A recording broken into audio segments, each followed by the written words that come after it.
డబ్బు, అనారోగ్యం, ఉద్యోగం, వ్యాపారం, అప్పులతో బాధపడుతున్నారా? మీకోసమే లాంచ్ యువర్ ఫ్యూచర్ ప్రోగ్రామ్. నమస్తే రమగారు. నమస్తే జయ. రమగారు, ఏదైనా ఒక సిరీస్ స్టార్ట్ చేద్దామండి. అడపా చిరంజీవి గారిది వేగు చుక్క. ఓకే. ఆయన 10 కథలు చెప్పాం మనం. అవునవును. ఇది 11ది. ఆయన గాలి బంగ్లా అని ఒక సస్పెన్స్ పుస్తకం పంపించారు నాకు. గాలి బంగ్లా. కానీ దాన్ని చెప్పడానికి ముందు వెనక ఆడి ఆడి నేను సస్పెన్స్ మెయింటైన్ చేయలేనేమోనని చెప్పట్లేదు. ఓహో, చదివేశారు, అయిపోయిందా? చదివాను ఎప్పుడో, చాలా రోజులైంది. చెప్పండి అమ్మా, గుర్తొచ్చినప్పుడల్లా ఆయన ఫోన్ చేసినప్పుడల్లా అమ్మా గాలి బంగ్లా చెప్తానన్నారు కదా మేడం, ఎందుకు చెప్పలేదు మీరంటారు. ఇది ఈ వేగు చుక్క లాస్ట్ ఇయర్ 25లో జూన్ జూలైలలో స్వాతిలో వచ్చింది. 16 వారాలు ఏమో సీరియల్. ₹1,00,000 బహుమతి వచ్చిందట ఆ కథకి. అబ్బా. అది బుక్గా ప్రింట్ చేయాల, సీరియల్గా వచ్చింది. అది మీరు చెప్పండి అన్నారు. అయితే ఆయన ఈ స్వాతి పత్రిక గురించి 2 మాటలు, మంచి మాటలు చెప్పాలమ్మా మీరు అన్నారు. కరోనా టైంలో చాలా పత్రికలు మూసేశారు, అప్పుడు అసలు చేయలేకపోయారు కదా. స్వాతి మాత్రం మూతపడలేదట. వేమూరు బలరాం గారు దాని ఎడిటర్గా ఉన్నారు కదా, ఆయన చాలా శ్రద్ధగా జాగ్రత్తగా ఈ సాహితీ అభిమానులని, రైటర్లని, మరి రచయితల్ని ప్రోత్సహించడం పత్రికలు అవే కదా. ఇదివరకు ఎన్నుండేవి, ఇప్పుడు ఎక్కువ లేవు కదా. అవునవును. ఇప్పుడు అన్నీ ఆన్లైన్ పత్రికలు వచ్చేసినాయి. కానీ ఇది మాత్రం స్వాతి స్వపరివార పత్రిక మాత్రం చక్కగా నడుస్తూనే ఉంది. ఇంటాక్ట్గా అమౌంట్ కూడా పంపించేస్తారు, చాలా శ్రద్ధగా పంపించేస్తారు. ఏదైనా కథ పంపిస్తే కావాలి అని అడిగి వెంటనే వాళ్ళు ఏదైనా పోటీలు పెడితే ఆ పోటీల్లో బహుమతి చెంది వచ్చిన కథలకి వెంటనే బహుమతి అమౌంట్ వచ్చేస్తుంది, కథ వేయటం కూడా స్టార్ట్ చేసేస్తారు. వారు చాలా సహృదయులని, వారి గురించి 2 మంచి మాటలని మీ మాటల్లో చెప్పండి అమ్మా. ఆయన వల్ల మేము మాలాంటి రైటర్లు అందరూ ఇప్పటికీ సంతోషంగా ఉన్నాము. లేకపోతే రాసిన కథలు ఎక్కడ వేసుకోవాలో తెలియని స్థితి ఉండేది. మరి చక్కగా ప్రాంప్ట్గా ఇది కూడా పారితోషికము ఇచ్చేస్తారు, శ్రద్ధగా వేస్తారు. పత్రిక మూయకుండా ఉంచటం వల్లే మేము ఇప్పటికీ రైటర్లను రాయగలుగుతున్నాము అని చెప్పారు. గొప్ప విషయం, చాలా మంచి విషయం కదా. తెలియాలిగా అందరికీ. ఎందుకంటే ఇప్పుడు అసలు ఇదివరకు మన చిన్నప్పుడైతే ఎన్ని వచ్చేవి, ఎన్ని పత్రికలు ఉండేవో. అవును కదా. ఇప్పుడు ఇంచుమించు అన్ని పత్రికలు పోయినాయి. ఎప్పుడు ఎవర్ గ్రీన్ గా కనపడుతుంది స్వాతిని. మధుబాబు గారు రాస్తూనే ఉంటారు అందులో. పెద్దవాళ్ళు చాలా మంది రాస్తూనే ఉంటారు. రకరకాలు వస్తుంటాయి కాలమ్స్. కొన్ని చందమామ కథలు అవి కూడా వేస్తున్నట్టున్నారు ఇప్పుడు.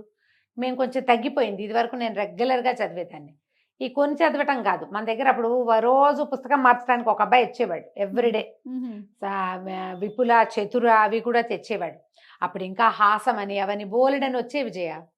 ప్రభా, జ్యోతి ఎన్ని వచ్చేవో. అదే ఏమీ లేవు. సినిమా పత్రికలు అవి కూడా పోయినాయి. ఇప్పుడు అంతా సోషల్ మీడియానే వ్యాపించి ఉంది. ఇప్పటికీ పుస్తకాలు చదివే వాళ్ళు ఉన్నారంటే ఈ పత్రిక ఒకటి నడుస్తోంది కాబట్టి, ఈ బుక్ చదవాలి, పుస్తకంలోనే చదవాలన్న ఆసక్తి ఉన్న వాళ్ళకి ఇది ప్లస్గా ఉంటుంది. ఇది ఏమిటంటే వేగు చుక్క. కొంచెం మొదటి 1-2 ఎపిసోడ్లలో కొద్దిగా శృంగారపరమైన వ్యవహారంగా కనపడింది కానీ అంతేం లేదు. మిగిలిన కథ అంతా బాగా నడుస్తుంది. ఈ కథ బేస్ అదనమాట. అందుకని మొదటి భాగం కొంచెం సుమారుగా ఉన్నట్టు, అంటే నేను పెద్దగా ఆసక్తికరంగా చదవను కానీ అలాంటివి విషయం చెప్పడానికి ఏముంది, మనం చెప్పచ్చు కదా. ఇప్పుడు ఆ మాటకు వస్తే మన ఇవి కూడా కాశీ మజిలీలు అవి కూడా బోల్డన్ని పెళ్ళిళ్ళు, ఆ ఊరెళ్ళి పెళ్ళి, ఈ ఊరెళ్ళి పెళ్లి చేసుకుంటూ ఉండటమే వాళ్ళ పని. అదే కదా. మనకి విక్రమార్క కథలు కూడా అంతే, ఎన్ని పెళ్లిళ్ళు చేసుకుంటారు. విక్రమార్కుడు మరీ ఘోరం రమ్మ గారు అసలు. ఇది కూడా అలాంటి ఘోరమైన కథే, కానీ బాగుంది. ఓకే, చెప్దాం. ఆయన రాసినట్టు 16 భాగాలు. చెప్పడం వేరు, రాయటం వేరుగా కొన్ని భాగాలు వస్తాయి. మహేంద్ర భూపతి అని ఓ రాజుగారు. ఆయన రాజ్యం పేరు ఏదో ఉంది కానీ నాకు ఇప్పుడు గుర్తు రావట్లేదు. సరే, కాంభోజ రాజ్యం అనుకుందాం, మనం పెడదాం పేరు. ఓకే.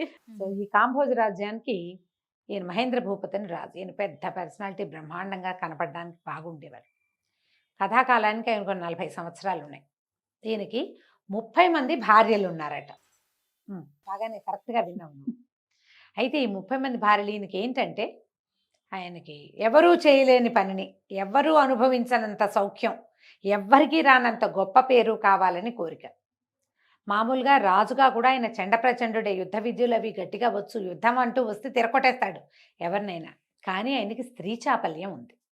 ఫెమినైజింగ్ క్యారెక్టర్స్ కొన్ని కనపడుతూ ఉంటాయి మనకి. ఈయనకి ఏంటంటే 30 మంది రాణులకి 30 భవనాలు ఉన్నాయట.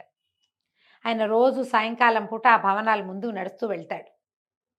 ఆయన ఎక్కడ ఆగదలుచుకుంటే అక్కడ ఆగుతాడు. అప్పుడు దుందుబులు మోగుతాయట ఆయన బయలుదేరితే. దుందుబి ఆగిందంటే రాజు ఎక్కడో ఆగినట్టే.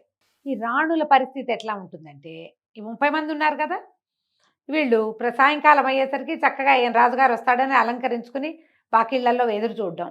ఆయన ఎక్కడో చోట ఆగి దుందుబి ఆగిపోగానే ఓహో ఆయన ఎక్కడ మన ఇంటికి రాలేదంటే ఇక రానట్టే వీళ్ళు లోపలికి వెళ్ళిపోవటం. కానీ ఈ రాణులు పంజరాల్లో చిలకలుగా ఉన్నారు. ఆయన మొట్టమొదట 2 పెళ్ళిళ్ళే చేసుకున్నాడు. ఆ చేసుకునేటట్టుగా ఆయనకి 25 ఏళ్ళే. ఈ 2 వివాహాల తర్వాత ఏదో ఒక సందర్భంలో ఆయనకి ఇంకో సౌందర్యవతిని ఎవరినైనా చూసేసరికి ఆయనకి ఆమె కూడా కావాలనిపించింది. అప్పుడు ఆయన ఈ రకమైన స్ట్రాటజీ ఐడియా డెవలప్ చేసుకున్నాడు. ఎక్కువ మంది రాణులు కావాలి మనకి, నెలకు 30 రోజులు, రోజుకొక భార్యతో సుఖించాలి. అప్పుడు 30 రోజులకి 30 మంది భార్యలు ఉండాల్సిందేనని 30 మంది అమ్మాయిల్ని పట్టుకున్నాడు. ఇవే కాకుండా మళ్ళీ ఊళ్ళో ఎవరైనా సౌందర్యవతులు వాళ్ళు కనపడ్డారంటే వాళ్ళను కూడా ఆయన ఉపయోగిస్తాడు.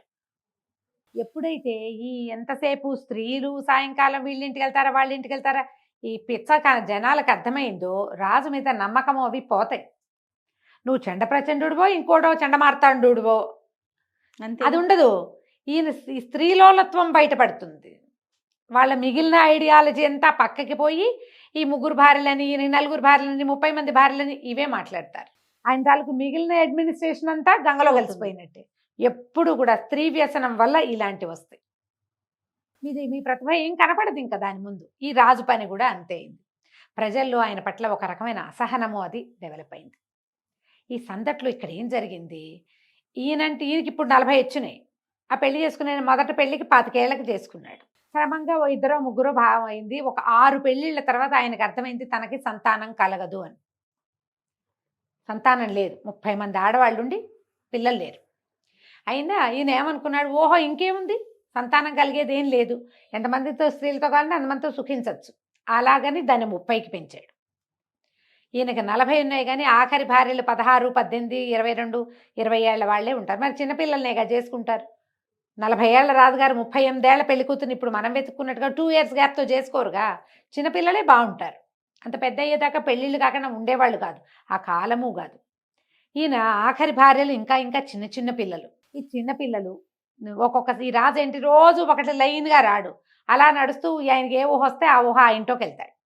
ఒక్కోసారి ఒక రాణి దగ్గరికి 3 సార్లు 4 సార్లు వెళ్ళింది కూడా, రోజు అక్కడికే వెళ్ళింది కూడా కనపడుతుంది. ఈ మిగిలిన వాళ్ళందరూ భర్త కోసం వేచి ఉండటం, ఆయన రాకపోవటం. ఎంతకాలం దీన్ని చూస్తారు, తోచద్దు.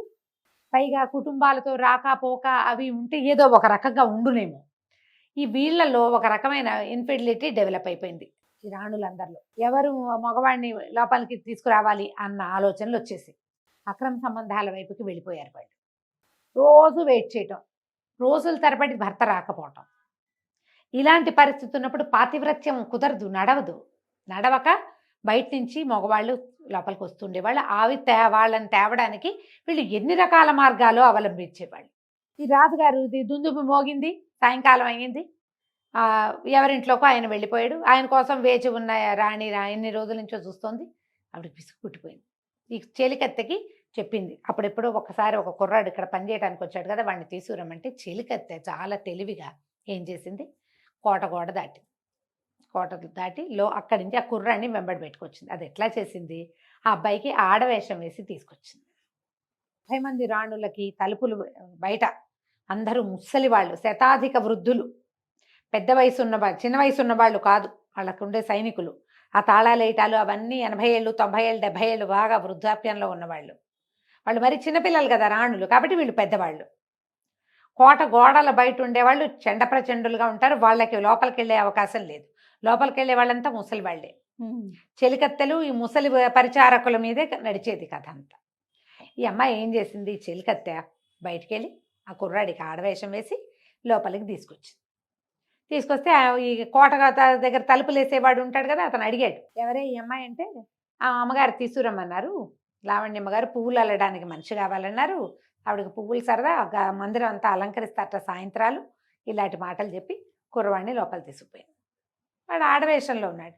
వాడిని తీసుకెళ్ళి రాణిగారి విలాస మందిరంలో పెట్టి రాణికి చెప్పింది, నువ్వు హాయిగా సంతోషంగా గడపచ్చు, నీ విలాస మందిరంలో నీకోసం ఒక కుర్రాన్ని తీసుకొచ్చాను అని. ఈ అమ్మాయి లోపలికి వెళ్ళిపోయింది. ఎప్పుడైతే రాజుగారు ఇంకో భార్యతోటి ఉన్నాడో ఒక భార్యతోటి ఉంటే ఇంకొక భార్య ఎవరో కుర్రవాడితోటి వెనకాల మందిరాల్లో ఉన్నది. తెల్లవారుజాముకి ఇది బయటపడిపోయింది. బయటపడిపోతే రాణి ఆ బయట నుంచి ఆడవేషంలో వచ్చినటువంటి కుర్రవాడు వెంబడి బయటకు తీసుకొచ్చిన చెలికత్తె, ముగ్గురికి శిక్షలు పడ్డాయి. రాణిది అబ్బాయిది తలలు వేళ్లాడు కట్టారు కోటగోడకి, చెలికత్తెకి ఊరి శిక్షేశారు.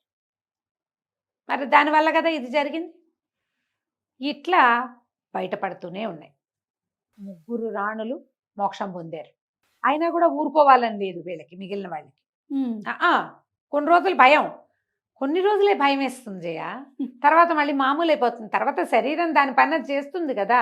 ఉప్పు కారం తింటారు, చీము నెత్తురు కలిగి ఉంటారు, ఎప్పుడూ అవజ్ఞ అంటే అవతల వాళ్ళ నుంచి తిరస్కృతిని పొందుతూ ఉంటారు. మళ్ళీ పుడుతుంది అలాంటి బుద్ధి. ఇదే గోలగా ఉంటుంది. ఊరంతా చెప్పుకుంటారు, ఇలా జరిగిందిట, ఇట్లా అయిపోయిందిట. రాణిని ఆ కుర్రాడిని చంపేశారు, చెలికత్తెకి ఉరిశిక్షేశారు. ఏమిటి ఈ పనులు? ఇంతమంది రాణులు ఏమిటి ఈ గోల ఏమిటి? ఈ ఆడపిల్లల్ని ఇచ్చేయటం ఏమిటి? వాళ్ళు ఎవరి ఇంటికో ఎవరు ఒక పెదరాయుడు గారి కుమార్తెను చూసి అమ్మాయి వాళ్ళు ఒప్పుకోకపోతే ఆ పిల్లని చంపించేసి భయపెట్టి నానా గందరగోళము చేసి పెళ్ళిళ్ళు చేసి అమ్మాయిని చెప్తే కానీ కుదరని స్థితి కల్పించి, పోనీ నువ్వు వాళ్ళతోటి ఉండగలవా అంటే మనిషివి కదా, నువ్వు మనిషివి కదా. ఒకడే మనిషి ఇంతమందికి ఎట్లా న్యాయం చేస్తాడు? ఇద్దరు లేదా ముగ్గురు. పైగా వాళ్ళకి ఏంటి, కుటుంబాలతోటి వెళ్తే ఇక్కడ జరిగే దుర్మార్గం అంతా అందరికీ తెలుస్తుందని కుటుంబాలతో కలవనివ్వకపోవటం. ఇక బందిఖాన, అది జైలు. వీళ్ళకి అలంకరించుకోవడానికి, హాయిగా తినడానికి, తాగడానికి అంతే. వాళ్ళు ఉంటారు, చెలికత్తెలు ఉంటారు, వాకిట్లో ముసలాళ్ళు ఉంటారు. వస్తే రాజు వస్తాడు, రాకపోతే రానట్టే. బాగుంది. ఈ జీవితాలు ఎట్లా బాగుంటాయి? ఏ పంజరంలో ఉన్న చిలకైనా పారిపోవాలనిపిస్తుంది. మనుషులైనా అంతే కదా. ఈ ఊళ్ళో వాళ్ళంతా వింత వింతగా చెప్పుకుంటారు. ఏమిటి ఈ రాజు పద్ధతి ఏమిటి? ఎవడో ఒకడు రావాలి వీడికి బుద్ధి చెప్పేవాడు. ఏముంది, ఎవరో కుర్రాళ్ళు లోపలికి వెళ్తూనే ఉన్నారు, వాడు చచ్చిపోతున్నాడు, ఎవరి కోసం వెళ్ళాడో ఆవిడ చచ్చిపోతుంది, ఎవరిని తీసుకెళ్ళిందో దాన్ని చంపేస్తారు. ఇన్ని చావులు, ఎంతమందిని చంపుతాడు? అసలు ఈ పనే పొరపాటు. ఇదే తప్పు. పోనీ వంశాభివృద్ధి ఉందంటే అది ఎలాగూ సున్నా. ఈ రాజు ఉండకుండా పోవాలి. ఈ రాజుని ఎట్ట తప్పించుకుంటారా దేవుడా అనుకునేవాళ్ళు ప్రజలు. ఇప్పుడు రాజుగారి దారిని ఆయన లోపల ఏం మలగుంతాలు పడతాడో ఎవ్వడికి తెలియదు. ప్రజలకు ఏం కావాలమ్మా?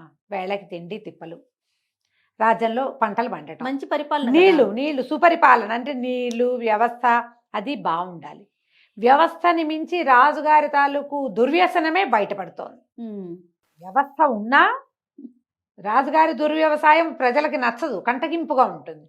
వ్యవస్థ ఏదో నడుస్తోంది, వ్యవస్థ కంటే ఎక్కువగా ఈ దురవస్థే నడుస్తోంది. పాపం విసిగిపోయి ఉంటున్నారు వాళ్ళు. ఎప్పుడో ఒకప్పుడు ఎవడో రావాలి, వచ్చి ఈ రాజు పీచమణిచి ఈ రాజును దింపేసేయాలి ముందు. అసలు ఈ ఆడవాళ్ళ వ్యవహారం ఇంత ఉండకూడదు.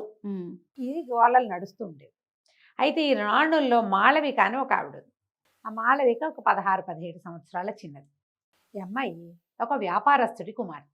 దీనికి ఇంకొక వజ్రాల వ్యాపారస్తుడి కుమారుడితోటి వివాహం కుదిర్చారు. వివాహం కుదిర్చాక వివాహం అన్ని వ్యవస్థ అయ్యాక అన్ని ఏర్పాట్లు అయిన తర్వాత రాజుగారు ఈ పిల్లని చూశాడు. చూసి మీ పిల్లని మాకు ఇవ్వమంటే ఈయన సంగతి తెలుసుగా, ఆయన ఒప్పుకోకపోతే సైనికులు వెళ్ళి బెదిరించి మీరు చచ్చినట్టు పెళ్లి చేయవలసిన స్థితి కల్పించి మాళవికను తెచ్చాడు. ఈ పిల్ల ముందు నుంచి ఆ ఇంట్లో అందరితో బాగా ఉండేది, దిక్కు దివాణం లేకుండా ఉంది. ఒక స్నేహితురాలు ఉంది, ఒక చెలికత్తె, మాలతి పేరు బహుశా. వీళ్ళు ఇద్దరు బాగా స్నేహంగా ఉండేవాళ్ళు. అమ్మ నాన్నని చూడాలందని ఏడుస్తూ ఉండేది. అయితే ఈ అమ్మాయి ఏమంది, మాలతి అయితే ఒక ఉత్తరం రాయి జాగ్రత్తగా, ప్లాన్డ్గా, నేను మీ ఊరు తీసుకెళ్తా. సరే బాగా ఆలోచించి దేంట్లో రాయాలి, ఉత్తరం ఎలా రాయాలి, పైగా ఏదైనా ఉత్తరాలు అవి బయటపడినా చంపేస్తాడు రాజు. అదే కదా, రాజు ఊరుకోడు. సరే ఒక ఉత్తరం రాసి ఆ ఉత్తరాన్ని సన్నగా చుట్టి ఈ మాలతి జడలో పెట్టి అల్లింది. జడ ఊడదీస్తే కానీ ఉత్తరం కనపడదనమాట. ఆ ఉత్తరం పుచ్చుకుని మాలతి వెళ్ళింది. ఈ లోపల రాజుగారు మంత్రి గారు మాటలకి కూర్చున్నారు. ఏం మాట్లాడారు ఈ సందర్భాన్ని మనం వచ్చే భాగంలో చెప్పుకుందాం. తప్పకుండా. నమస్తే. నమస్తే జయ.